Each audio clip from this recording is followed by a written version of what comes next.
Boa tarde a todos, já estamos no ar. Para quem nos vir mais tarde, bom dia, boa tarde ou boa noite. Temos aqui connosco hoje a Patrícia Remelgado. Vou fazer uma pequena introdução sobre ela, depois ela irá falar logo de seguida. Então eu começo. A Patrícia é licenciada em História, variante Arte e doutorada em Comunicação e Museus, entre outras muitas graduações realizadas na Faculdade de Letras da Universidade do Porto. Em 2015 concluiu na Porto Business School a pós-graduação em Marketing Management. Entre 2002 e 2008 desempenhou funções no Museu da Olaria, em Barcelos, tendo sido responsável pelo Serviço de Gestão de Coleções e pelo Centro de Documentação da Olaria. Eu escolhi dizer isto aqui porque eu gosto muito de cerâmica e estive no museu há uns anos e até tenho aqui uma pecinha para mostrar que eu tenho da Rosa Ramalho que a minha mãe me deu e portanto pensei, vou ter que referir isto do currículo da Patrícia porque é muito importante para mim também. Desde 2009 exerce a sua atividade enquanto consultora na área da gestão da informação, comunicação e marketing no setor cultural e criativo, entre muitas outras funções relacionadas com a organização e promoção de iniciativas direcionadas para a inovação, o conhecimento e a potenciação económica da cultura. É autora e coordenadora da plataforma Porto dos Museus, marca registada desde 2009.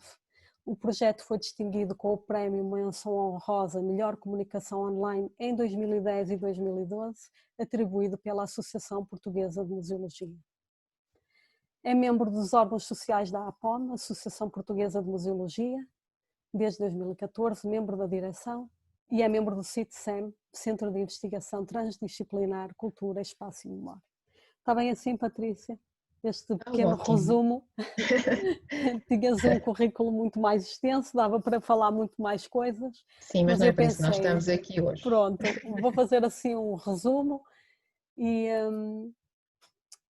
pronto, espero que tenha feito justiça a tudo aquilo que tu realizaste ao longo dos teus anos e pronto, e da pessoa que és. Por isso vou pôr em exibição de orador para ficares maior e podes começar a apresentar a tua comunicação.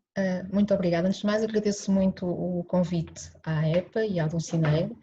É sempre um privilégio regressar a esta escola e poder partilhar com os colegas e todos aqueles que nos acompanham, e aproveito já para saudar todos os nossos ouvintes ou aqueles que nos estão a ver, independentemente de o fazerem agora ou mais tarde, porque de facto estes momentos permitem-nos aprender em conjunto e é um bocadinho isso que eu vou tentar fazer convosco aqui. O desafio foi refletir um pouco sobre a comunicação e o património, de que forma é que ela pode contribuir para a sua preservação, e é isso então que eu vou procurar partilhar convosco a partir deste momento.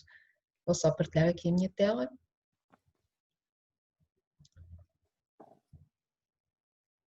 Julgo que está visível? Sim. Ok. Antes de mais, e agradecer mais uma vez as palavras da Dulcinea, que me apresentou de uma forma bastante extensa, e fico feliz por ter feito aqui uma referência involuntária a uma fase da minha vida profissional que foi ao encontro de algo que a Dulcinea tanto aprecia, que foi a minha passagem pelo Museu da Olaria, para vos dizer que efetivamente desde 2009 desenvolvo a minha atividade no contexto de uma iniciativa que surgiu, era eu estudante de Museologia na Faculdade de Letras da Universidade do Porto, e que surgiu como um blog, onde eu aproveitava para comunicar com os meus colegas de curso e criar uma plataforma onde todos os colegas pudessem dar conta das muitas iniciativas que aconteciam nos seus museus e que eram desconhecidas para a maior parte das pessoas, mas de facto ele foi evoluindo e criamos uma marca na altura e, entretanto, para além da plataforma P Portos Museus, que é, digamos, a nossa faceta mais visível, porque todos os dias é atualizada e é enviada uma newsletter a todos os subscritores, nós fomos também desenvolvendo a nossa atividade noutras dimensões, mas sempre privilegiando aquilo que é o nosso foco, que é o património cultural e os museus, muito em particular. porque naturalmente tem a ver com o nosso ADN e com a nossa formação, a exemplo do que a Dulcinea referiu desde o início. Portanto, aquilo que nós fazemos no P-Porto é, efetivamente, desenvolver uma série de iniciativas e projetos que têm por objetivo a divulgação e a valorização do património cultural, sempre numa perspectiva integrada, ou seja, articulando com outras dinâmicas que acontecem no território, nomeadamente as indústrias criativas, o turismo e, por isso mesmo, tentando alavancar o desenvolvimento do território e desenvolver também estratégias de comunicação e marketing que favoreçam essas mesmas iniciativas. A título de exemplo, sobre aquilo que nós fazemos, como vos disse há instantes, privilegiamos a valorização do património cultural e fazemos através da concepção e gestão de projetos e de consultoria. Apresento aqui apenas 2 breves exemplos, um deles muito recente, que se prendeu com o acompanhamento de uma candidatura a um programa europeu de património cultural costeiro e um projeto museológico do Museu da Enfermagem da Escola Superior de Enfermagem do Porto. A produção de conteúdos é também uma área que nós desenvolvemos, em diferentes formatos, em edições também, mas trago aqui 2 exemplos que se aplicam a museus, que foram os conteúdos produzidos para o Núcleo Museológico Fernanda Ramos Amorim, na Quinta Nova Nossa Senhora do Carmo, em Sabrosa, e algo que ainda não está, que está em fase de conclusão, na qual nós colaboramos, que é o novo projeto que vai surgir em Gaia, que é o World of Wine, e onde nós colaboramos justamente na produção de conteúdos de uma das experiências que lá vai ser disponibilizada. Depois há a questão da mediação cultural, que é algo que nós também desenvolvemos. Trago 2 exemplos muito breves, apenas uma breve referência à exposição Escher e à exposição Cartier-Bresson, esta última muito precocemente interrompida por causa da pandemia, e onde nós efetivamente dinamizamos o serviço educativo e de mediação da exposição, não só através da gestão da oferta e da própria equipa que constituímos, mas também no que diz respeito ao Cartier-Bresson, na própria produção da oferta educativa pensada para esta exposição. Eventos, os eventos do P-Porto são provavelmente, a par do site, uma das marcas mais reconhecidas do P-Porto. São eventos que nós realizamos todos os anos, desde há 8 anos esta parte. Pela primeira vez, ou melhor dizendo, pela segunda vez, este ano interrompemos esta edição, teve que ser cancelada e ser em Lourdes, no Algarve, porque a pandemia assim não o permitiu, mas são eventos onde nós também tentamos dar nota daquilo que é o nosso posicionamento, ou seja, são eventos que reúnem profissionais do turismo e do património, naquilo que nós entendemos ser uma relação que necessariamente tem que estabelecer sinergias para que possamos em conjunto desenvolver o território e é um ponto de encontro para networking, para a produção de conhecimento, para a partilha de experiências e boas práticas. A formação é também uma outra área que nós desenvolvemos em diversas matérias, como estão aqui brevemente identificadas. A última que nós fizemos no passado mês de janeiro teve como tema o design de projetos culturais, foi uma sessão técnica, e foi a terceira de um conjunto de 3 ações que ganhou até algum caráter de itinerância, porque a primeira foi em Peso da Régua, depois estivemos em Cerveira e finalmente aqui no Porto, no Centro Português de Fotografia. Mais uma vez, procuramos que sejam sessões com uma grande componente prática e onde possamos dar resposta àquilo que são as necessidades dos nossos colegas e participantes. O P-Porto, como vos disse há instantes, tem no seu site digamos, a sua montra mais conhecida e com uma atualização permanente. O mesmo acontece com as redes sociais, sendo que estas plataformas são utilizadas não só em contexto de serviço, porque muitas vezes somos requisitados para isso, mas também enquanto uma plataforma que de um modo muito espontâneo, muito aberto, e os colegas que trabalham em museus sabem disso, nos fazem chegar a informação que nós divulgamos sem qualquer outra contrapartida que não seja divulgar informação e promover aquilo o que melhor se faz no nosso país. Este contexto da pandemia também nos fez pensar um bocadinho e reposicionar-nos e pensar o que é que nós podemos fazer também para dar o nosso contributo neste período de confinamento e tivemos uma iniciativa que designamos por P-Porto Ficar em Casa, que basicamente dava sugestões diárias de iniciativas digitais que poderíamos fazer e experimentar sem sair, digamos, de nossa casa. Do lado direito há o cartaz do Dia Internacional dos Museus deste ano. De há 8 anos esta parte nós desenvolvemos aqui um que é o catálogo digital do Dia Internacional dos Museus, em que convidamos todos os museus e núcleos museológicos, centros interpretativos que tenham programação a este propósito, que nos façam chegar essa informação que depois é partilhada nas nossas plataformas. E para terem uma ideia, na última edição, mesmo numa fase ainda muito condicionada em termos de funcionamento dos museus, o que é um facto é que nós tivemos a participação de mais de 200 museus, que sobretudo na componente digital conseguiam também criar uma programação neste contexto. Esta iniciativa, o Consultório no Museu, foi algo que nós lançamos em 2012, que entretanto ganhou asas, ganhou a sua própria vida e continua a ser dinamizada em vários museus do país, em que basicamente o que nós fazíamos era criamos este conceito, o Consultório no Museu.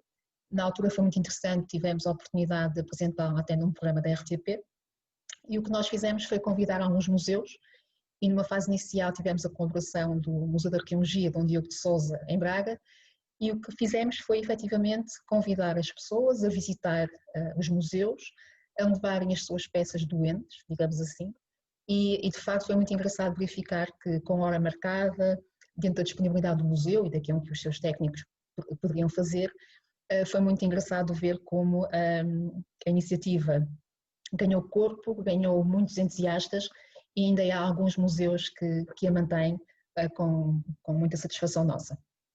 Finalmente, e para introduzir de facto o tema que nos traz aqui, apesar de que aquilo que eu mostrei agora foram iniciativas nossas que promovem justamente a comunicação do património, dar-vos conta de um projeto em que estivemos envolvidos e que basicamente reúne uma série de competências que temos e que efetivamente acabam por resultar numa estratégia de comunicação integrada. O município de Caminha integrou uma candidatura com mais 9 municípios.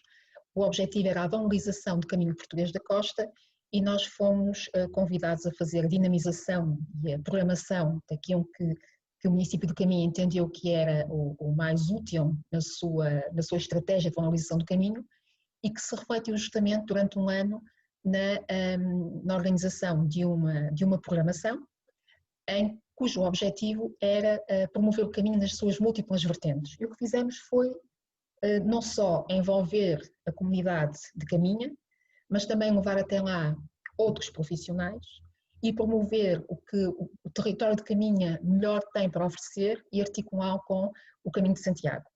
E a esse propósito tivemos desde a participação da Escola Superior de Artes e Espetáculo do Porto com um espetáculo na rua, uma performance na rua que envolveu a comunidade, envolveu os turistas que lá estavam, que foi o Gradi Tour, um workshop de escrita criativa na perspectiva da escrita de viagem, não é? O caminho é também uma viagem, percursos que designamos por caminhos da história, em que convidamos, neste caso específico, o Joel Cleto para fazer alguns percursos no concelho, uma mostra de cinema, só filmes relacionados com o Caminho de Santiago, e foram sessões de cinema que aconteceram em lugares muito diferentes. O município de Caminha não tem uma sala de cinema propriamente dita e o que fizemos foi levar o cinema até ao teatro, fazer uma transmissão de um filme também, uma exibição, melhor dizendo, de um filme na praia de Moledo, numa noite fantástica, não teve vento, o que em Moledo é um luxo, mas correu muito bem. Depois tivemos um workshop de fotografia com caminha medieval e também com algumas sessões de recriações medievais com trajes de época, que também resultou muitíssimo bem, e um caminho de leitura, em que basicamente convidamos 6 autores, ou que escreveram sobre Caminha, ou que vivem em Caminha e se sentem inspirados por Caminha. No caso do Joel, em tempos idos, escavou em Caminha e, portanto, o que fizemos foi trazer diferentes experiências até Caminha, e isto sempre com o envolvimento da população. Finalmente, tivemos uma sessão com o artista plástico, José Rosinhas, que organizou alguns ateliês, justamente a pensar na população de Caminha, e foram direcionados especificamente para o público sénior e para o público escolar, mais jovem, e que também resultou muitíssimo bem. Finalmente, e porque também é importante haver momentos de reflexão em que apontamos caminhos, debatemos ideias e de alguma forma tentamos descortinar outras possibilidades, foi realizado um seminário, Caminho de Santiago, Oportunidades e Desafios, que foi muito interessante também, porque não só reuniu a comunidade de caminho, os agentes culturais e turísticos do território, como também há algumas presenças que vieram do outro lado do Rio Minho, de Espanha, e isso também foi realmente interessante. Portanto, o nosso foco é o património cultural, tudo aquilo que nós fazemos tem esse propósito, tem essa orientação. O património cultural como todos os bens que são testemunho, com valor de civilização ou de cultura, com interesse cultural relevante e que por isso mesmo devem ser objeto de especial proteção e valorização. São, portanto, elementos que encerram em si valores como a memória, o que é antigo, o que é autêntico, o que é original, raro, singular, exemplar e que de alguma forma nos traduzem, nos conferem estatuto de suporte de memória e identidade. É quase como são os nossos esteios, são as nossas fundações, são aquilo que nos prende aos lugares, são as nossas memórias, são as nossas raízes, são aquilo que faz parte da nossa história. E é também esse património que contribui para a valorização do território. Aliás, se nós observarmos os vários anúncios que certamente muitos de nós já consultou e até já trabalhou sobre eles, com medidas de apoio, financiamentos, seja o Turismo Portugal, seja o Norte 2020, isto para me cingir aqui à região onde nos encontramos, todos eles, quando falam sobre a questão do património cultural, incentivam e até valorizam todas as ações que, de alguma forma, contribuam para valorizar o território, que funciona como um fator de desenvolvimento económico, que é também ele um fator de coesão social, um fator de competitividade e um elemento de diferenciação. É aquilo que nos torna únicos. E é também ele um dinamizador da atividade turística. Nós agora, em termos de turismo, estamos claramente a recuperar de uma forma muito paulatina, mas esperemos que mesmo levando o seu tempo, nós o consigamos fazer com segurança e a retomar as nossas vidas também a este nível, mas quando se observa os numerosos estudos que são publicados sobre aquilo que os turistas reconhecem como sendo um grande atrativo do nosso país, surge sempre assim nos principais indicadores o património cultural, porque é aquilo que nos torna únicos, aquilo que não se repete em mais parte nenhuma e aquilo de facto que nos confere identidade. E quando falo património cultural, estou a falar não só de património construído, mas também da gastronomia, de todas as manifestações artísticas que podemos elencar. Aliás, apenas uma breve síntese também para nos ajudar a posicionar sobre esta reflexão sobre qual é a nossa oferta enquanto país no que diz respeito ao património cultural. Por exemplo, muitas vezes nós não paramos para fazer, digamos, quase esta contabilidade, que não será o mais relevante, mas pode ser um exercício igualmente interessante. É pensar, por exemplo, que no nosso país a Unesco já classificou 17 lugares como elementos patrimoniais como património classificado pela Unesco. Estamos a falar de centros históricos, como Angra do Heroísmo, Porto, Guimarães, mas também de equipamentos que todos nós reconhecemos pela sua imponência e importância histórica, como o Mosteiro de Alcobaça ou Batalha, e, mais recentemente, o Real Edifício de Mafra e o Santuário de Bom Jesus do Monte, em Braga. O património material também já teve algumas distinções pela Unesco, mais especificamente 8. Começamos pelo Fado, e estamos por estes dias a celebrar o 100º aniversário da Amália Rodrigues, mas entretanto já fomos também fazendo o nosso caminho e mais recentemente vimos distinguidos pela Unesco os caretos de Pudense. Para além daquilo que a Unesco reconhece, de facto o nosso país tem um manancial imenso de manifestações culturais e patrimoniais em vários domínios. Por exemplo, elenquei aqui alguns museus, não os quantifiquei, porque de facto seria um trabalho que não faria muito sentido aqui, mas posso dar-vos algumas notas. Nós temos 15 museus nacionais, os museus municipais são pelo menos um por cada município, tendo em conta que nós temos mais de 300 municípios, já podem ter uma ideia da dimensão. Depois as várias direções regionais da cultura também têm os seus museus, os museus universitários, como é o caso, por exemplo, do Museu da Ciência da Universidade de Coimbra. Há alguns museus que dependem de fundações, como é o caso da Fundação Museu do Douro ou da Fundação do Museu do Coa. Há alguns museus também ligados a empresas, como é o caso do Museu de Estalé em Ilha, e outros equipamentos, como por exemplo centros interpretativos, núcleos museológicos, etc. Portanto, esta breve reflexão é justamente para pensarmos, quando falamos em comunicar património, de que é que nós estamos a falar. Estamos a falar também de palácios, e o nosso país também tem palácios de norte a sul, e estamos a falar também de rotas, itinerários e percursos culturais. É um facto, e todos nós certamente já nos confrontamos com essa realidade, que há muitas rotas que de rota só têm a designação. Porque a rota, tal como o Conselho Internacional Europeu define, é uma realidade que apresenta uma proposta integrada, articulada, de valorização do território e não apenas uma sucessão de sinais, de sinalética, uma sinalética que se vai apresentando ao longo de um percurso apenas para que nos possamos fazer um determinado caminho. A esse propósito, temos um exemplo que não será o único, mas é certamente um dos mais representativos do nosso país, que é a Rota do Românico. É evidente que ele tem uma estrutura que também potencia esse desempenho de excelência, digamos assim, tem já um percurso também longo e muito bem sustentado, mas nem por isso deixa de ser um exemplo que devemos sublinhar. A juntar a outros, como é o caso da Rota dos Vinhos Verdes e da Rota das Catedrais, para além de muitos outros que acontecem um pouco por todo o país. Depois, o património é também a nossa língua, no nosso caso nós temos o português e o mirandês como línguas oficiais, línguas nacionais. Depois temos também expressões artísticas, manifestações de caráter performativo, e temos aqui dois exemplos, como o caso dos pauliteiros de Miranda, as práticas sociais, rituais e eventos festivos, como os caretos de Pudense e as festas associadas aos santos populares, que este ano ficaram comprometidas, mas não deixa de ser uma referência que certamente no futuro vamos voltar a ter com a mesma intensidade.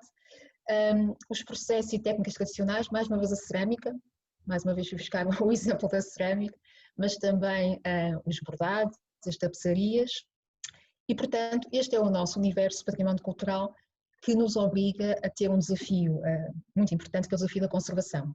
Conservar e preservar, porque de facto é isto que nos define, é isto que faz parte da nossa história, é isto que nos identifica como povo, é isto que testemunha uma história já com vários séculos, e é também isto que nos dá este sentimento de orgulho e de pertença e de identidade.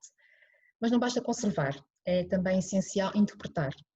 Ou seja, a partir do momento em que nós interpretamos, nós produzimos conteúdos, e os conteúdos são um elemento essencial de qualquer instituição cultural, seja ele um museu, um centro interpretativo, porque de facto a produção de conhecimento é essencial, isso também garante que nós consigamos conservar os equipamentos e também conservar essa memória.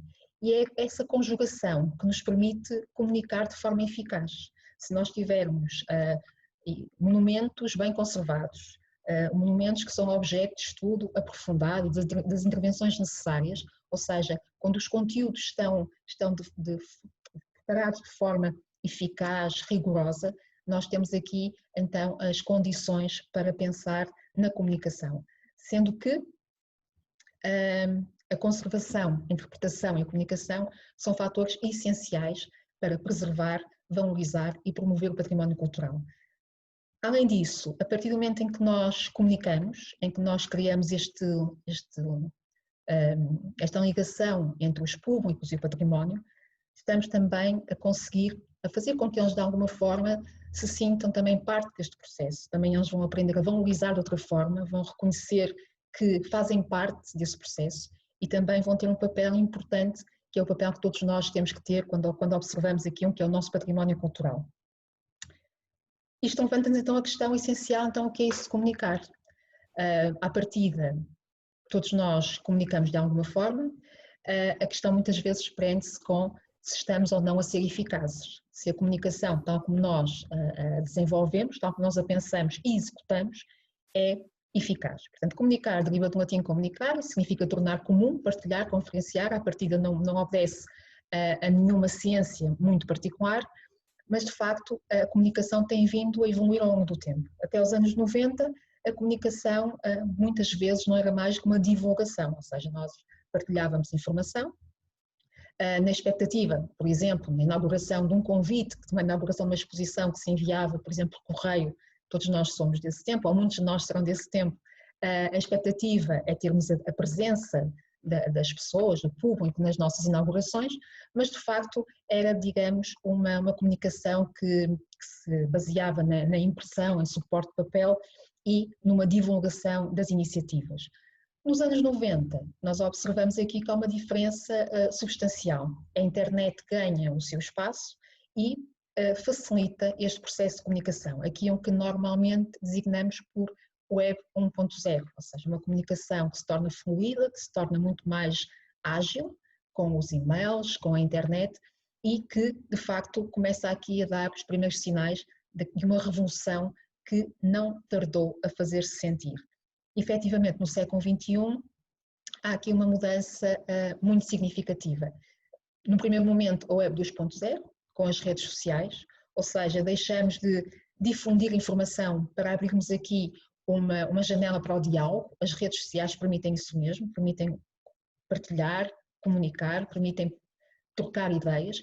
Isso é uma mudança bastante significativa, mas neste momento já falamos também na Web 3.0 e na Web 4.0, ou seja, já não nos limitamos apenas a trocar impressões e a partilhar coisas nas redes sociais, já não nos limitamos apenas a fazer pesquisas nos motores de busca, porque esses motores de busca devolvem-nos os resultados, não só em função por exemplo, da expressão que pesquisamos, mas também de um perfil que foi construindo a nosso respeito. Todos nós já nos apercebemos que olhamos para um feed de um Google ou de um feed do Facebook e que quase que somos quase tentados a imaginar que alguém nos conhece muito bem do outro lado e que nos vai devolvendo a informação que nos é mais apetecível. De facto, estamos num processo de evolução e o digital é isso mesmo, é um processo que está em permanente evolução e com muitos desafios. Aliás, assistimos nos últimos meses à importância que o digital assumiu no funcionamento de muitos museus que, estando de portas fechadas, tiveram necessariamente que manter as janelas abertas para que a comunicação continuasse a fluir. Portanto, o que nós temos aqui é uma série de desafios que têm vindo a ser apresentados desde já há algum tempo. Por exemplo, partilho convosco aqui uma reflexão de uma autora britânica que no final dos anos 90 já anunciava estas transformações em museus que, segundo ela, deixam de ser apenas armazéns de objetos, entenda-se armazéns quase como um depósito, mas sem qualquer sentido pejorativo, para passarem a ser lugares de ativa aprendizagem. Isto, naturalmente, pressupõe que o museu também se reposicione, se reorganize. Por isso, para além de que o sucesso do museu passa pela sua capacidade em responder aos desafios e às mudanças. Verificamos isto agora nos últimos meses. Se há museus que, por terem de alguma forma, por terem já na sua mecânica, na sua dinâmica diária, alguma presença online, conseguiram mantê-la, outros houve que, nesta circunstância, pela falta de recursos técnicos, pela falta, se calhar, de competências até ao nível dos próprios colaboradores, acabaram por ter ou uma presença online muito, muito ténue e muitos houve que nem sequer conseguiram fazê-lo, porque de facto responder a estes desafios e às mudanças, ainda por cima num tão curto espaço de tempo, é extremamente difícil. Mas é fundamental que aconteça, porque o museu deve tornar-se um instrumento de comunicação de forma a criar estes links com os utilizadores e com os seus parceiros, que muitas vezes são os seus mecenas, são os seus patrocinadores, etc. Finalmente, e para concluir esta questão dos desafios da comunicação, há aqui uma reflexão que foi partilhada por Wolf Owens, que foi um profissional da Tate no Reino Unido, ligado à questão da comunicação e do marketing, que a certa altura dizia que a Tate não é apenas uma instituição, oferece uma experiência aberta, orientada para o futuro, que tem tanto de espetáculo como de arte e cultura. Portanto, as expectativas que todos nós temos, e cada vez mais quando vamos ao equipamento cultural, nomeadamente o museu, é não só ver a sua coleção, mas também ser surpreendido com diferentes abordagens e diferentes dinâmicas. Podemos dizer que, evidentemente, que o que aqui está em causa não é transformar nem adulterar aquilo que é a missão, a função e objetivos do museu. O museu não é um parque de diversões. O museu tem a sua função, tem o seu significado, tem o seu papel a desempenhar, mas, digamos, o desafio é que ele também tenha associado a si uma data de ideias e conceitos que se possa tornar, como se diz em marketing, possa posicionar-se no top of the mind, ou seja uma referência. Quando nós pensamos em lazer, quando pensamos na fruição, em passar um bom momento, em ter uma experiência positiva, agradável e não necessariamente densa ou extenuante, que o museu também se possa posicionar da mesma forma que uma ida ao cinema, que uma ida ao teatro, que uma ida a um espetáculo. Ou seja, aquilo que se pretende, o desafio da comunicação de um equipamento cultural é de facto que lhe sejam associados conceitos positivos, que sejam reconhecidos e conhecidos dessa forma e que isso desperte no público a intenção de ter essa experiência e que passe a intenção rapidamente para a concretização. A vontade de o fazer passa para o momento em que de facto tem a experiência e é de tal forma positiva que a experiência é repetida. Finalmente, o que melhor nos pode acontecer é que essa experiência seja recomendada. Não há marketing mais valioso do que a recomendação, porque é quase uma validação. Eu tive determinada experiência, foi tão positiva que eu decido recomendá-la e partilhá-la. Quando falamos de comunicação, e num primeiro momento, somos talvez tentados a pensar que a comunicação é apenas para o público, mas há um público muito especial, que não pode ser de forma alguma menosprezado, que são os colaboradores, a comunicação interna, que é feita dentro da organização, pode ser horizontal ou vertical, que promove o envolvimento dos colaboradores e que contribui e muito para a promoção da imagem da organização junto dos públicos. Muitos de nós, quando vamos, por exemplo, ao museu, temos um ou dois contactos com alguém, seja a pessoa a quem compramos o bilhete, o vigilante da sala ou alguém que está na loja, mas essa experiência, se por um lado pode ser absolutamente determinante para que tenhamos uma boa recordação daquele lugar, também pode funcionar de forma exatamente o contrário. E, portanto, se todos os colaboradores estiverem envolvidos no processo, partilharem da mesma linguagem, vestirem a camisola, como se costuma dizer, esse processo é muito mais eficaz. Isso passa naturalmente pela questão da comunicação interna. Depois, naturalmente, temos a comunicação externa, que é voltada para os públicos na sua dimensão mais abrangente, e aqui podemos estar a falar, por exemplo, da identidade institucional, da marca, da identidade gráfica e da missão e objetivos do museu. A título de exemplo, eu trouxe aqui três logomarcas, do Val de Barosa, o Museu Nacional da Arte Antiga e da Fundação de Serralves, mas para termos um bocadinho essa ideia de como de facto a logomarca pode ser uma ferramenta de comunicação muito, muito poderosa, partilho convosco, por exemplo, estes 6 ícones que não têm qualquer referência do ponto de vista do lettering, mas quase que me atrevo a apostar que todos aqueles que estão aqui a assistir a isto neste momento conseguem reconhecer de que é que nós estamos a falar. Portanto, de facto, a marca tem esse poder. Os museus não têm muito esta perspectiva. A maior parte das marcas dos museus denunciam claramente a sua designação, mas isto para vos mostrar de facto que a marca tem este poder. Depois, também os museus partilham as suas coleções e há casos em que a coleção quase que se torna sinónimo da entidade que a acolhe, como é o caso da Mona Lisa, no Museu do Louvre, ou as meninas de Velázquez no Museu do Prado, ou Desterrado no Museu Nacional de Sá dos Reis, já para não falar da arte antiga, que se tornou quase sinónimo de painéis de São Vicente. Há também a questão das exposições, das atividades, das edições e dos serviços, que são também dados a conhecer através da comunicação externa. Temos aqui o exemplo da exposição que já foi anteriormente do Cartier-Bresson. Está a decorrer, por exemplo, neste momento uma ação educativa dedicada ao público mais jovem no Museu da Farmácia, justamente a propósito do vírus e designada a Brigada Antivírus, os catálogos, como por exemplo este catálogo do Museu de Lamego, e há alguns serviços, por exemplo, há museus que prestam serviço ao nível da conservação e do restauro, há outros museus, como é o caso do Museu de Conímbriga, que tem um restaurante e, portanto, muitas vezes até faz umas emendas temáticas inspiradas no período romano, e o merchandising, cada vez mais nós gostamos de prolongar a experiência museológica. Nós vamos ao museu e gostamos de trazer connosco algo que nos recorde algo que nós apreciamos, uma sensação que experimentamos ou mais que não seja, a ida àquele lugar especial. E a título de exemplo, temos aqui a loja do Museu de Marinha em Lisboa, e para verem como, de facto, cada vez mais estas abordagens adquirem um cunho profissional, esta loja em particular tem inclusivamente um catálogo que é este aqui que temos aqui a título de exemplo, que é o que está neste momento a funcionar, mas que de facto nota-se aqui já uma profissionalização destas abordagens. Finalmente, quando comunicamos os museus, estamos também a comunicar a arquitetura. Há belíssimos exemplos de museus cuja, digamos, a ideia do invólucro, ou seja, o edifício, se tornou quase tão ou mais importante aquilo que está no seu interior e que muitas vezes funciona como um incentivo de visita, independentemente da exposição que esteja lá a decorrer. E a título de exemplo, o Museu Guggenheim Bilbao, que, aliás, à conta deste exercício que revolucionou por completo aquela cidade, há uma terminologia que é o efeito Guggenheim, que é quando se pensa no museu à espera que ele tenha este impacto no território, porque não é fácil, mesmo com arquitetos de renome, como foi o caso deste com Frank Gehry.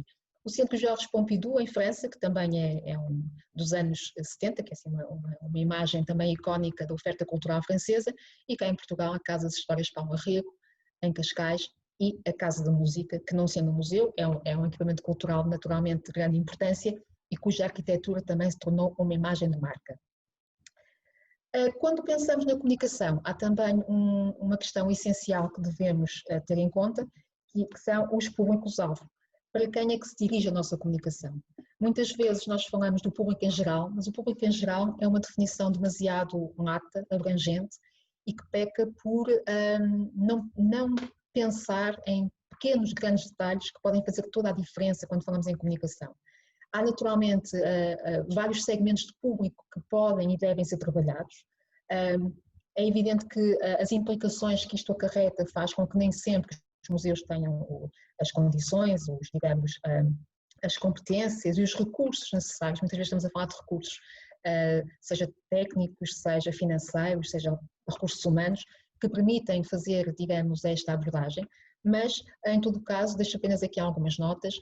A oferta para o público escolar, que é aquela que é mais comumente associada à oferta educativa de um espaço museológico, a oferta para famílias, que neste período tem sido muito evidenciada, porque estes constrangimentos ao nível da dimensão dos grupos faz com que a oferta seja pensada para grupos mais pequenos, nomeadamente para famílias, os turistas, que têm implicações, por exemplo, com as traduções, os séniores, os públicos com necessidades especiais, e chamo a vossa atenção para uma das imagens de uma visita guiada que foi promovida pelo Museu Cosme Damião, do Sport Lisboa Benfica, que foi uma visita pensada para invisuais, ou seja, que explora a capacidade do tato e outra forma de ver.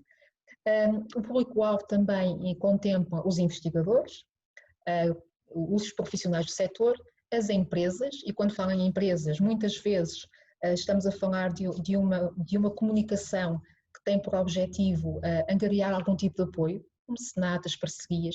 As empresas têm muitas vezes essa disponibilidade de se associar a causas, a instituições que promovam a coesão social. E temos aqui, digamos, um nicho que também merece e deve ser explorado. A imprensa, estamos a falar aqui de uma oferta muito abrangente, a imprensa mais ou menos especializada. Depois temos também aqueles, digamos, veículos muito importantes de comunicação que são os influenciadores. Por exemplo, há aqui uma data de dimensões da comunicação social e da comunicação, digamos, mais dirigida, que também importa influenciar. Cada vez são mais visíveis iniciativas como, por exemplo, as press tours, que são reuniões de visitas organizadas em torno de profissionais da comunicação social, ou ainda mais recentemente, o Turismo Porto e Norte, por exemplo, organizou uma visita destinada a blogs de viagens, porque são pessoas que têm à sua volta um grande número de um público muito específico e que os ouve e acompanha com grande atenção e que encontrou aqui um nicho específico de comunicação que mereceu ser trabalhado. Depois há naturalmente o voluntariado, que também tem o seu papel, e os nichos, como agora referi a propósito dos blogs de viagens. A comunicação, portanto, tem aqui uma série de dimensões que importa explorar. O desafio é muito grande e há aqui uma dimensão da comunicação que, de há uns anos esta parte, tem ganho naturalmente grande relevância e que nos últimos meses ganhou aqui um papel fundamental, que é a comunicação digital. Nada substitui a visita ao museu, a um espaço museológico. Estas ferramentas devem servir justamente para ou preparar essa experiência ou complementar essa experiência, mas nada de facto substitui vermos ao vivo e a cores e visitarmos um destes espaços. Portanto, aqui o que acontece é que a comunicação digital abre aqui uma panóplia muito variada de oportunidades, nomeadamente naquilo que tem a ver com a relação com o público. Eu vou partilhar agora convosco alguns exemplos, muitos deles são mesmo muito recentes, aqui a propósito da pandemia, mas que também me parece podem ser um exercício interessante para refletirmos e para vermos um bocadinho aquilo que vai acontecendo. Pronto, o site não oferece quaisquer dúvidas, naturalmente que eles vão evoluindo ao longo do tempo, vão aparecendo com novas funcionalidades, mas continua a ser uma plataforma privilegiada para marcar, digamos, essa presença no digital. O mesmo acontece com as newsletters, como vos disse, o Porto também tem uma diariamente, mas é, digamos, uma ferramenta que também é usada de uma forma muito frequente por vários equipamentos. As redes sociais, temos aqui o Facebook, que, por exemplo, no caso do Museu de Lisboa e agora durante o contexto da pandemia e do confinamento a que fomos obrigados, também se tornou palco para iniciativas diferentes, como por exemplo uma exposição digital. O Museu de Lisboa promoveu uma exposição digital a propósito do concurso dos Tronos de Santo António e foi também aqui, digamos, um apontamento de novidade que surgiu naquilo que já era a oferta digital do museu. Mais uma vez as redes sociais e aqui mais o Museu da Farmácia que também durante este processo do confinamento e da pandemia inaugurou uma exposição digital online, que entretanto na próxima semana já vai estar também no seu formato físico, mas nem por isso deixou de haver uma programação a acontecer.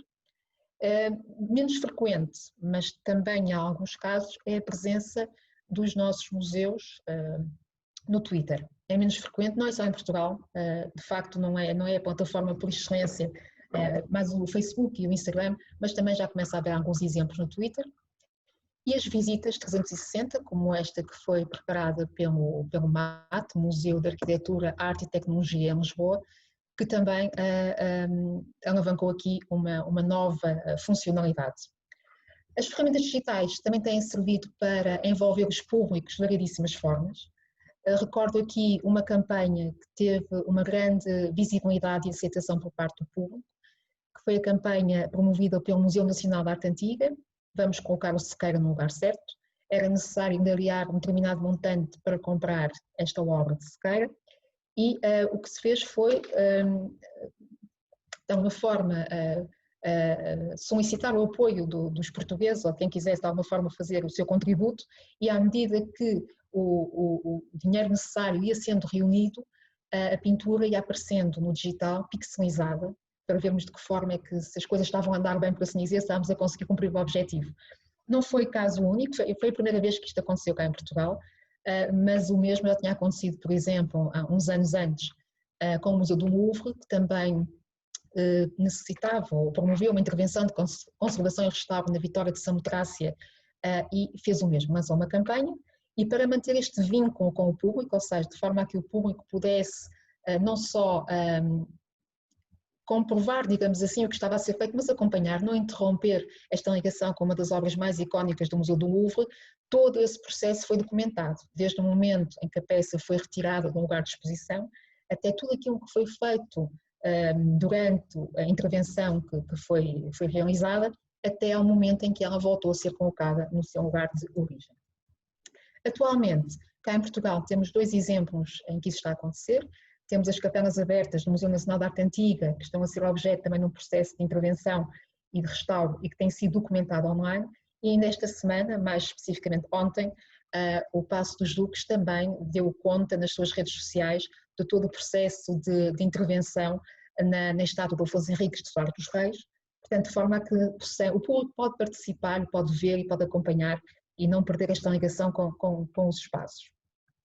O Museu do Lamego cumpriu o seu aniversário no passado dia 5 de abril, estava de portas fechadas, mas nem por isso deixamos de poder celebrar a data e fomos convidados, o público em geral, a mandar, digamos, as suas notas de aniversário através de vídeos, cartazes, mensagens, enfim, aquilo que lhes fosse mais interessante fazer e o museu partilhou ao longo do dia essas mensagens nas suas redes sociais.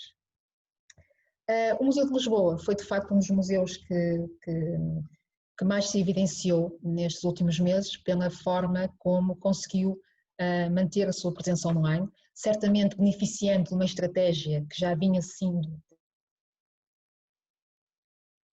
ser desenvolvida e que ganhou aqui, neste período, o maior fulgor. Desde os Jogos Romanos, que podíamos acompanhar em casa, mas não foi o único. A Torres Clérigos no Porto, por exemplo, também o fez. Lançou um quiz em que diariamente eram colocadas questões e depois as pessoas podiam ir acompanhando a sua evolução, se iam ou não ganhando, reunindo os pontos necessários e no final um vencedor que foi também identificado, dado a conhecer e digamos, a atribuição do prémio também foi ela divulgada nas redes sociais. Partilho convosco agora uma iniciativa muito interessante do Museu de Leiria, porque efetivamente os conteúdos deixaram de ser apenas, digamos, iniciativa única e exclusiva dos museus e dos seus profissionais. É muito comum em vários países, nomeadamente no Reino Unido, lançarem-se de uma forma campanhas que são comumente designadas crowdsourcing, em que se procura que as pessoas contribuam com informação, com testemunhos, etc. O Museu de Leiria, no ano passado, fez algo muito semelhante. Prepararam uma exposição sobre o plástico e por alguma razão perceberam-se que havia uma peça que lhes era particularmente interessante poder expor, mas que não existia naquilo que já tinham reunido. A Bota Botilde, que muitos de nós se devem recordar, e eles lançaram uma campanha em que procuravam justamente, procura-se uma Bota Botilde, isto sempre nas redes sociais. A Bota Botilde lá apareceu, alguém tinha uma Bota Botilde em casa e, portanto, encontramos a Bota Botilde e, portanto, estamos em condições de fazer aqui uma exposição sobre o plástico. Mais uma vez, temos aqui uma forma de estabelecer uma ligação com o público. Não é? Certamente que quem ofereceu a Bota Botilde foi lá ver a Bota Botilde e há aqui uma série de coisas que é interessante explorar. Muitas vezes podemos fazê-lo com sentido de humor, que é isto que nós aqui temos. A Kim Kardashian, que muitos conhecerão, decidiu fazer um post bastante sugestivo nas suas redes sociais e o Metropolitan Museum de Nova York também fez questão de dizer que também eles têm obras de arte que fazem parar a internet. E, portanto, uma forma divertida, descomprometida, fizeram também o seu buzz online e provocaram este tweet no Twitter que rapidamente se tornou viral como uma forma divertida de chamar a atenção para uma coleção do Met de Nova York. Mas não foram os únicos. Esta prática de comunicar de forma divertida e de forma assim desempoeirada, digamos assim, tem sido muito frequente. Este primeiro cartaz é uma iniciativa do Met de Nova York, que brinca com a expressão Met para convidar uma visita à sua coleção. O mesmo aconteceu com os museus da Universidade de Cambridge, que decidiram lançar uma campanha de verão e convidar as pessoas a visitar os seus museus durante o verão. E a Mona Lisa, que é daquelas figuras que mais é objeto de brincadeira, digamos assim, que foi utilizada para promover a Noite Internacional dos Museus, com este arte extenuado que ela apresenta, de uma noite que certamente foi longa. Há aqui dois exercícios muito interessantes que eu gostaria de partilhar convosco. São dois vídeos muito pequeninos, mas que denotam justamente o que é que uma comunicação devidamente planeada e estruturada pode marcar a diferença. O Rijksmuseum no Reino Unido, em Amsterdão, esteve encerrado durante cerca de 10 anos e durante esse período manteve a sua ligação com o público através do digital e não só. Eram frequentes os MUPIs na cidade para que as pessoas não perdessem essa ligação com aquele que é o Museu Nacional de Arte dos Países Baixos. No dia 13 de abril de 2013, o museu foi finalmente aberto ao público, depois de um período longo, e foi necessário trazer às pessoas, dar às pessoas, digamos, a oportunidade de se aperceberem, de participarem nesse momento. Então foi feita uma iniciativa muito interessante, que eu vou partilhar convosco. Espero que isto aconteça sem grandes dificuldades, com a partilha dos ecrãs.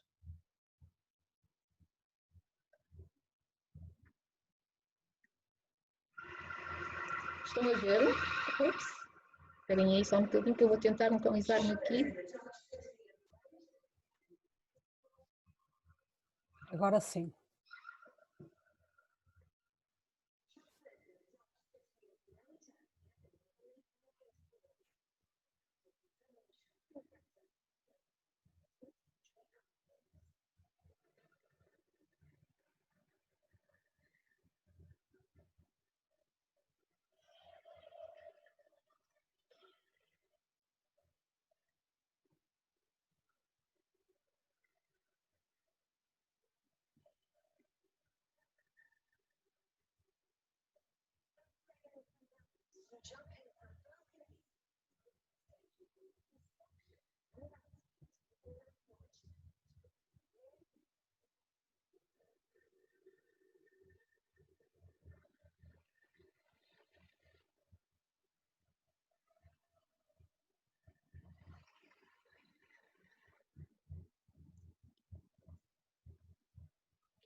Basicamente, conseguem ver-me de volta, Dulcineia?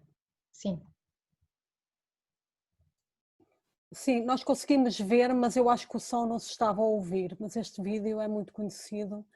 Pode ser que. Eu ainda tentei ver se conseguia pôr aqui o som a meio, mas já não consegui. Portanto, espera aí, deixa eu ver se eu consigo.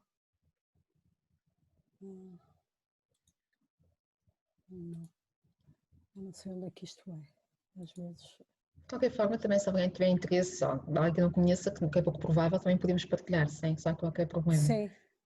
O mesmo acontece com este outro que eu aqui tenho, que é também do Rijksmuseum, mas que surge numa outra perspectiva. O museu já estava de portas abertas, tinha uma loja, aproximava-se a altura de Natal e, portanto, aquilo que se fez na altura foi pensar numa oferta, em posicionar a loja do museu como um espaço também que possa ser enquadrado dessa forma, como um espaço onde se possam fazer as compras de Natal. Eu vou tentar abrir este.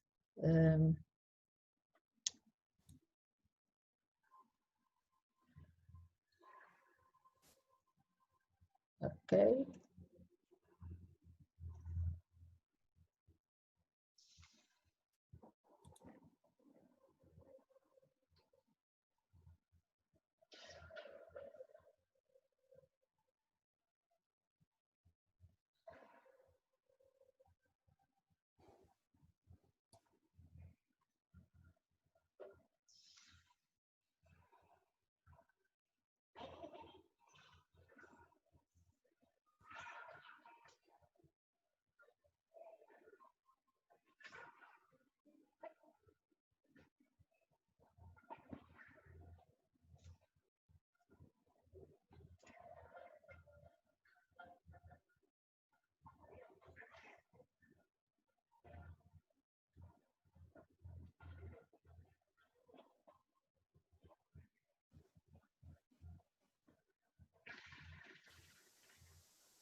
Qualquer um dos vídeos são de facto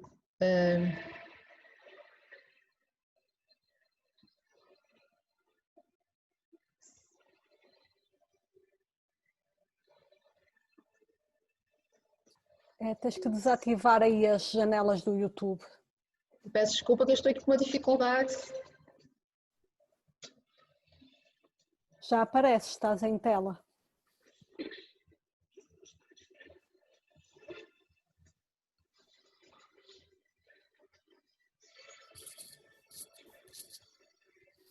O que há um eco que deve estar relacionado com o facto de teres as janelas do YouTube abertas.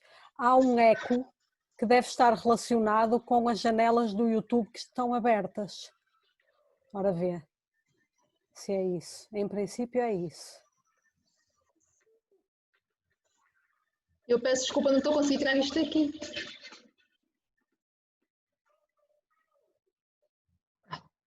As minhas desculpas.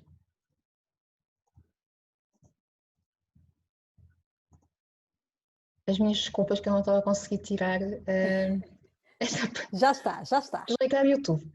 Ok. É isso, já está. As minhas desculpas, a sério. Não é?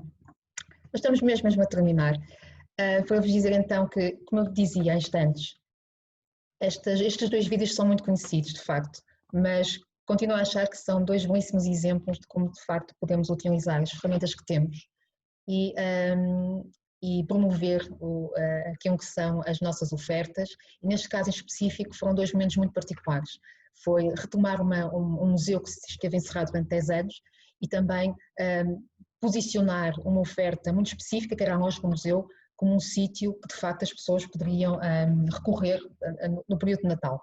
Finalmente, em jeito de conclusão, dizer-vos de facto que nenhuma destas iniciativas que eu aqui mostrei, ou partilhei convosco, representam uma forma quase de impulso de fazer comunicação. Todas elas requerem planeamento, requerem uma estratégia, requerem pensar sobre isso, porque de facto a eficácia da comunicação não depende nunca, ou quase nunca, podemos ter sorte, é um facto, mas depende sempre de um pensamento estratégico, de um planeamento, em que de alguma forma contemplamos ou integramos uma série de componentes, nomeadamente compreendermos muito bem o contexto em que estamos, definir os objetivos da nossa comunicação, identificar os públicos-alvo, definir uma estratégia, que ações vamos desenvolver, que ferramentas vamos utilizar, estabelecer um cronograma e também, igualmente fundamental, é a questão da avaliação.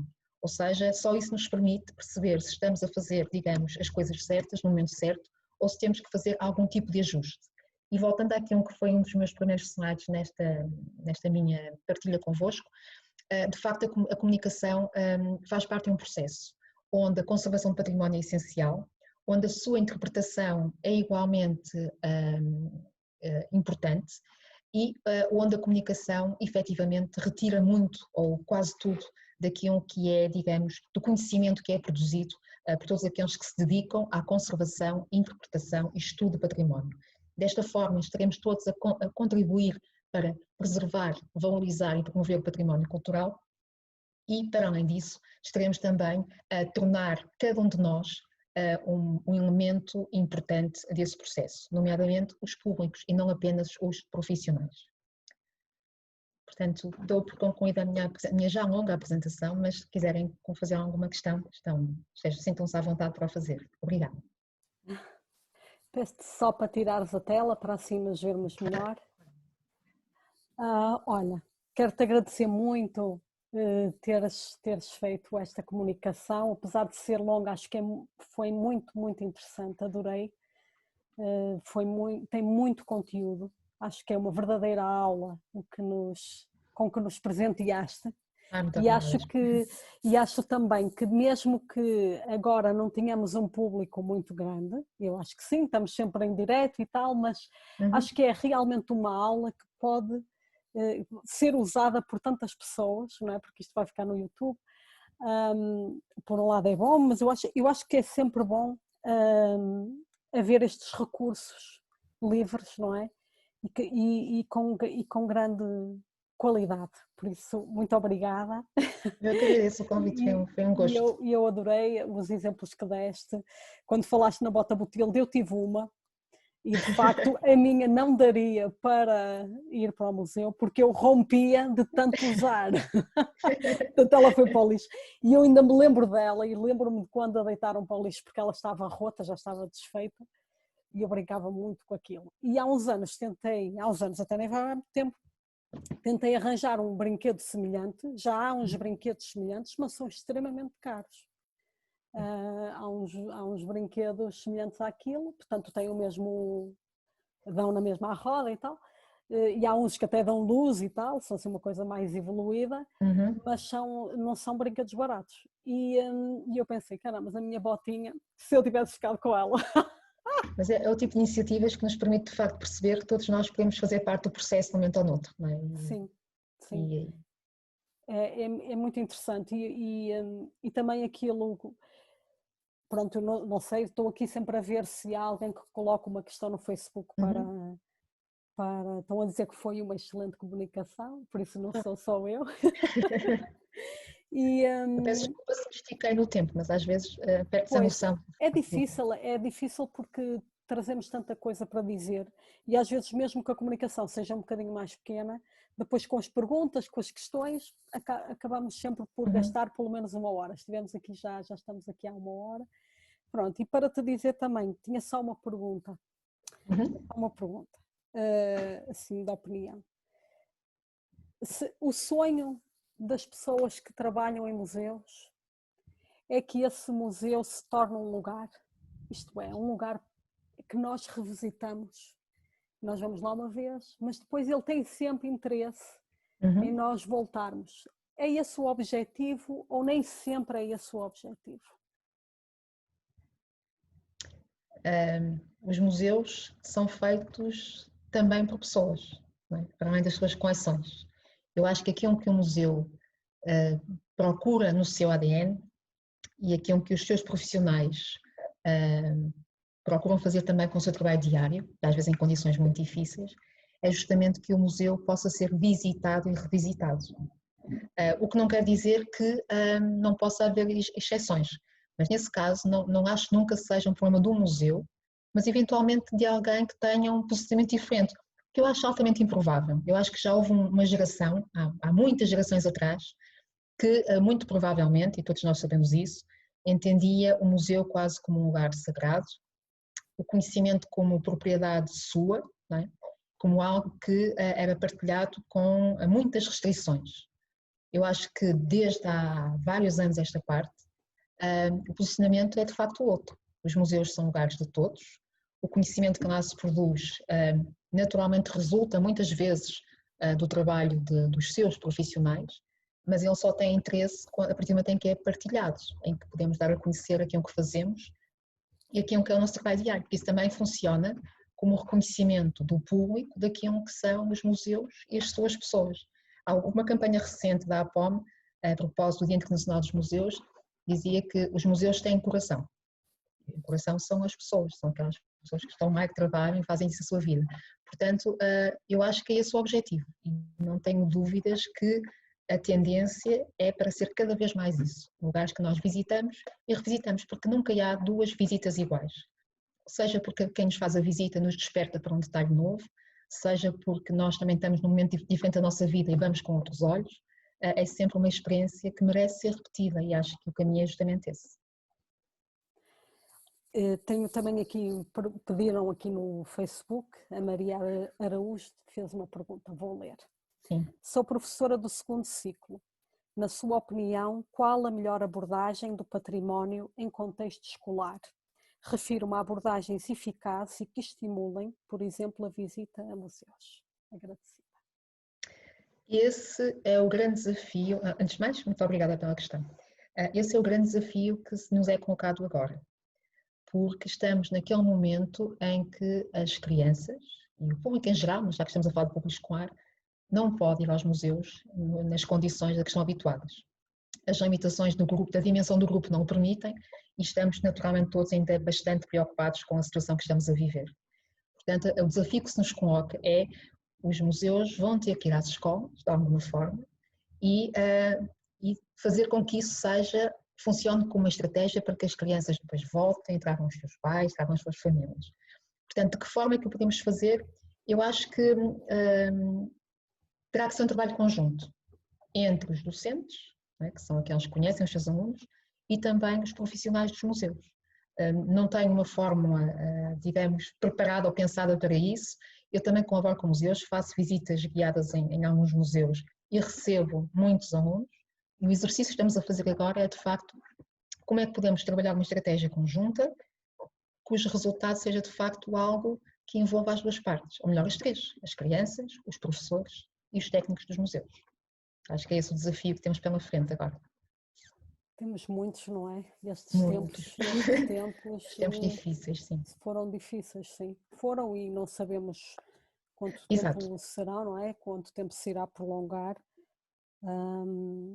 Nós já temos um museu, e apenas em jeito de partilha, há um museu que neste momento está a fazer visitas através do Zoom. Portanto, há aqui um manancial de possibilidades que podem ser exploradas. É preciso pensarmos, pararmos e refletirmos, coisa que o tempo às vezes também não. Neste fim de ano escolar há muitas outras necessidades que é necessário garantir com os miúdos em diferentes níveis de ensino, mas há pelo menos um museu que já divulgou essa oferta e que está a executá-la. Portanto, é possível fazer coisas diferentes. Pois, e ir experimentando, não é? Exatamente, exatamente. No fundo também temos que deixar de ter receio de utilizar apenas uma receita, não é? Apenas uma solução. Por exemplo, aquilo que a EPA, que a Escola Profissional de Arqueologia está a fazer com estas sessões é uma forma de aproximar os profissionais, os alunos, a escola, também do património. É uma outra abordagem possível e acho que é um passo extremamente interessante e estão de parabéns por isso também, naturalmente. Obrigada. Obrigada. Sim, é um esforço que estamos a fazer, não é? Que estamos a fazer para... E no fundo também pelo património, sobretudo pelo património, para o tornar algo mais próximo, para o tornar um lugar. E eu acho que isso é torná-lo um lugar, porque, claro, isto não é criticar ninguém, porque eu também não sou o exemplo de melhor conduta nem de pior conduta, mas durante o confinamento, quando estávamos quase no final e quase a fechar os shoppings, e eu ainda me coloquei num grupo das pessoas que trabalhavam nos shoppings para ver o que é que se passava por lá. E as pessoas que trabalhavam no shopping estavam muito aborrecidas porque sentiam que estavam a ser prejudicadas e provavelmente estavam, não é? E elas diziam que as pessoas apenas deambulavam, nem entravam para comprar, deambulavam pelo espaço. E eu pensei, poxa, como é possível haver esta necessidade de deambular por um espaço quando já nem se vai comprar? E às vezes nós só queríamos era que deambulassem também um pouco por outros espaços. Não é preciso, não falo só de museus. Sim, sim, sim. Dos sítios arqueológicos, às vezes a natureza, uma aldeia, não é? O ter tempo para deambular e contemplar aquele espaço. No fundo, as pessoas fazem quase isso de mão beijada num shopping. E depois temos tanta dificuldade de trazer essa realidade para sítios que até têm a nossa memória, têm a nossa identidade, não é? Mas que de alguma maneira ao longo, não sei, houve esta dificuldade de construir essa ligação e que nós agora temos que trabalhar para que ela aconteça. Sem dúvida. Temos aqui também, qual é a visita virtual, qual é o museu que faz essa visita do Zoom? Perguntam aqui. É o News Museum, em Sintra. Depois posso partilhar contigo o link e podes pôr se calhar Sim, eu depois quando puser no YouTube eu posso pôr algumas ligações na descrição e até nos comentários e posso colocar. O museu disponibiliza, de facto, já tem um formulário, tem uma data de coisas já desenvolvidas nesse contexto, justamente para público escolar. Pronto, que é uma iniciativa engraçada e que já se destaca, de facto, uma capacidade de resposta num tão curto espaço de tempo. Entende-se que é um museu muito particular, que é um museu que tem uma abordagem muito tecnológica. Digamos, toda a exposição tem essa vertente muito bem evidenciada. Isso também deve ter facilitado a facilidade com que foi criada uma resposta. Mas nem por isso minimiza a capacidade de fazer frente a uma dificuldade que todos nós estamos a vivenciar neste momento e ter uma solução já à partida, já disponível. Isso é o mais importante. Muito bem. Pronto, acho que nos despedimos, já estamos aqui há 1h10. Muito obrigada, Patrícia. Muito obrigada a todos e obrigada mais uma vez. Entretanto, aqui desligar a nossa transmissão e depois fecho a nossa reunião, não é? Pronto, um beijinho novamente e vamos falando. Claro que sim. E, pronto, e parabéns. Obrigada, parabéns a vocês também. Obrigada.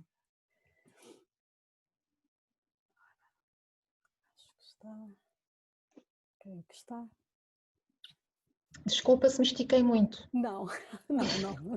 Foi ótimo. Eu certo estou a pegar no telemóvel a perguntar, mas há quanto tempo é que eu estou aqui? Não, foi ótimo. Adorei a tua história. Eu nem tive coragem de te interromper. Oh. Eu nem tive coragem, porque houve alguns momentos que eu pensei, vou interrompê-la, mas depois pensava, não, ela está a ir tão bem, eu não vou interromper. Não, mas podias ter interrompido, longe disso. Beijinho. Muito obrigada, beijinhos.